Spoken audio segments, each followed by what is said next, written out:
অন্যতম বিদ্যাপীঠ খুলনা বিশ্ববিদ্যালয়ে পড়ার স্বপ্ন পূরণ হয়, কিন্তু সেশন জটের কারণে 8 মাসেও ক্লাসে যেতে পারেনি তারা।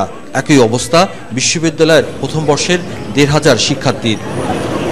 এইখানে ভর্তি হইলাম কত আশা স্বপ্ন নিয়ে, এখন পর্যন্ত ইউনিভার্সিটিতে একটা ক্লাস করতে পারলাম না। এইটা খুবই দুঃখজনক। টিচারে জিজ্ঞেস করছি যে আমাদের ক্লাস কবে থেকে শুরু হবে, ওই টিচার আমাকে বলছে যে আমরা নিজেরাই জানি না কবে থেকে শুরু হবে। যখন ফ্রেন্ডরা জিজ্ঞাসা করে যে কোন ভার্সিটিতে আসিস, কি ক্লাস শুরু হয়েছে কিনা, তখন বলতেই লজ্জা করে। খুলনা ইউনিভার্সিটিতে বিগত যে ব্যাচটা আছে তারাই এখনো ক্লাস শুরু করতে পারেনি, আর সেক্ষেত্রে আমরা তো অনিশ্চয়তার মধ্যে ভুগতেছি। গত শিক্ষাবর্ষের শিক্ষার্থীরা যখন ক্লাসই শুরু করতে পারেনি, তখন 2013-14 শিক্ষাবর্ষে ভর্তিযুদ্ধে অংশ নেওয়ার জন্য প্রস্তুতি নিতে শুরু করেছে নতুন শিক্ষার্থীরা। আমরা খুলনা ভার্সিটিতে অ্যাডমিশন দেওয়ার জন্য প্রস্তুতি নিচ্ছি, কিন্তু খুলনা ভার্সিটিতে গতবার যারা অ্যালাউ হয়েছে তাদের কেবলমাত্র অরিয়েন্টেশন হলো, তাদের ক্লাস শুরু হয়নি। এবার আমাদের পরীক্ষার ডেট পড়বে, আমরা পরীক্ষা দেব, যদি চান্স পাই তাহলে আমাদের ক্লাস করতে প্রবলেম হয়ে যাবে।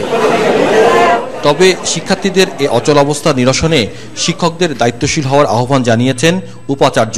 এটা অনেক বছরেরই ট্র্যাডিশন, এটা না করেও ক্লাস শুরু করা যায়, কারণ দুপুরের পরে কিন্তু আমাদের অনেক ক্লাসরুম ফাঁকা থাকে। আমাদের শিক্ষক মণ্ডলী যদি আন্তরিক হন তাহলে একসাথে দুটো শিফট চালানো যায়।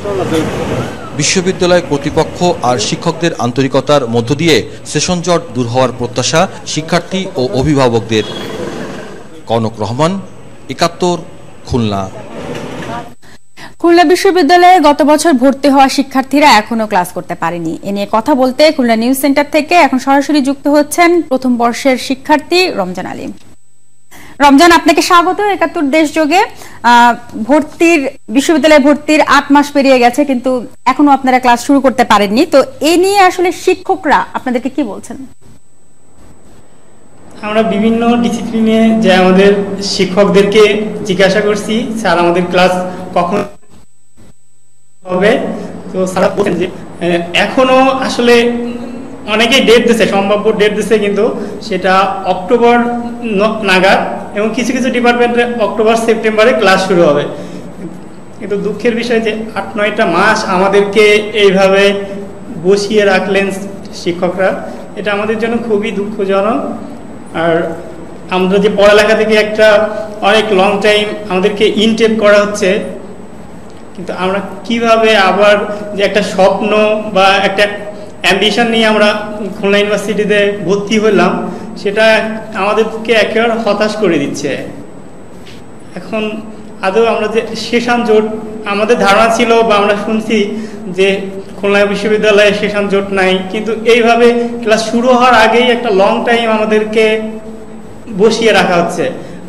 আর এখানে অধিকাংশ স্টুডেন্ট বাইরে থেকে, আমরা কোনো কারণেই এখানে কোনো, আমরা মা বাবার কষ্টে অর্জিত টাকা পয়সা, এখানে বাসা ভাড়া, তারপরে এইভাবে থাকা হচ্ছে। এই জন্য যে আমাদের কোনো বেনিফিট আসতেছে না, আমরা একেবারে অহীনায় সময়টাকে পাস করতেছি। আর বেসিক্যালি আমাদেরকে ফ্যামিলি দিতে যাচ্ছে না। রমজান, এই যে সেশন জট চলছে, এই সেশন জট দূর করতে যে বিশ্ববিদ্যালয়ের যে ছাত্র সংগঠনগুলো রয়েছে, তাদের পক্ষ থেকে কি কোনো আন্দোলন করার কথা শুনেছেন আপনারা? আমাদের এই বিষয়টাই আরো হতাশ করছে। আমাদের যে সিনিয়র ভাইরা আছেন, তারাও তো আমাদের জন্য কিছু করতে পারতেন। আমাদেরকে সব মিলে, আমরা যে খুলনা বিশ্ববিদ্যালয়ের স্টুডেন্ট, এই খোঁজ খবরই কেউ নেওয়া হয় নাই। এই কিন্তু এর মাঝে 8 মাস দেখা গেছে পার হয়ে গেছে।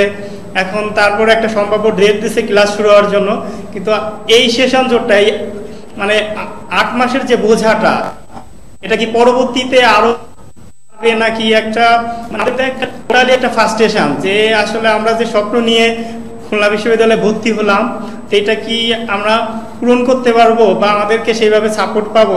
কারণ আমাদের যেসব বন্ধুরা সবাই দেখা গেল 1 সেমিস্টার শেষ করে দিছে, বা আর আমরা এখানে ক্লাসই শুরু করতে পারলাম না। এখানে খুবই আমাদের জন্য খুবই লজ্জাজনক। তাদের কাছে আমরা বলতেও পারি না আমাদের ক্লাস শুরু হয় নাই।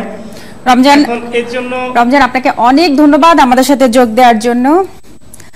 দর্শক, খুলনা নিউজ সেন্টার থেকে আমাদের সাথে যোগ দিয়েছিলেন খুলনা বিশ্ববিদ্যালয়ের গত বছর যে শিক্ষার্থী ভর্তি রয়েছেন তাদের একজন প্রথম বর্ষের শিক্ষার্থী রমজান আলী। এবং আমরা আশা করছি যে আমাদের এই টিভি চ্যানেল 71-এ এই সংবাদ খুলনা বিশ্ববিদ্যালয়ের যে সেশন জেট চলছে এই সংবাদটি প্রচার হওয়ার পরে শিক্ষার্থী যারা রয়েছেন তাদের আসলে হতাশা দুঃখ দূর করার জন্য বিশ্ববিদ্যালয় কর্তৃপক্ষ অবশ্যই কোনো ব্যবস্থা